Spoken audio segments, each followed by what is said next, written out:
Hello， 大家好，我係富源北區家庭服務中心嘅 Ivy 姐姐啊。藉住國際讀書日，咁我哋都邀請咗故事爸媽親子嘅一班義工係為大家帶嚟一啲正面有趣嘅親子共讀繪本喎。咁事不宜遲，快啲邀請佢哋嚟同我哋分享下啦。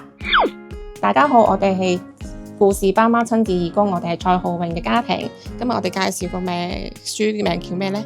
笨熊加油！呢本書嘅作者叫做岩井俊雄，咁佢係回憶佢以前細個嘅時候尋找自信心同埋自我肯定一本繪本嚟嘅。你知唔知點解俊雄點解叫俾人叫笨熊嘅呢？因為佢做啲嘢好差，佢玩鬼捉人嗰時佢又撲親喎。係啊，跳繩呢？佢跳繩有成棘親喎。跟住跳木馬，佢連跳綠馬咁簡單，嗰啲好矮嘅級，佢跳唔到，人哋已經可以跳到好高噶啦。係啦，比較論盡啦，係咪啊？仲有一個何壞，佢去泳池度整親個下巴，仲縫咗針添啊！所以大家都俾個稱號叫做咩啊？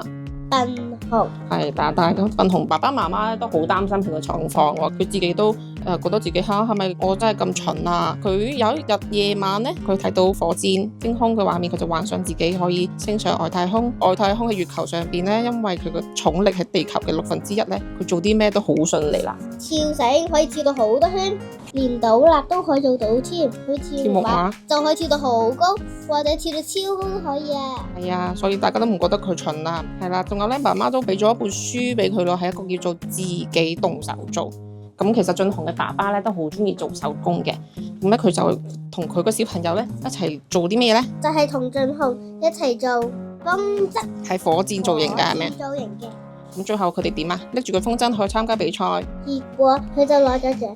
係啊，其實個風箏都飛到好遠好高啦，但係佢又唔小心棘親喎，哎呀跌爛咗個風箏啊！覺得算啦，我哋今次應該冇獎噶啦喎。但係最後佢哋好驚喜啊，原來佢哋攞咗個風箏造型獎喎。所以呢本書就係即係小朋友喺成長過程入邊會經常遇到啲困難啊，就有啲挫敗嘅。故事書入邊爸爸媽媽就喺度留意佢啦，俾支持佢啦，鼓勵佢啦，令到佢自己知道自己嘅發光點喺邊度。係啊，本書入邊我想講就係佢爸爸喺度有一句說話我都幾深刻嘅，就係話爸爸同我講，失敗係一件好事嚟嘅。老實講啦，我細個時候同你都差唔多嘅。你睇下爸爸隻手呢一度有個傷痕，如果你唔甘心俾人哋話你蠢嘅話其實可以去練習啦，不停去提高自己進步。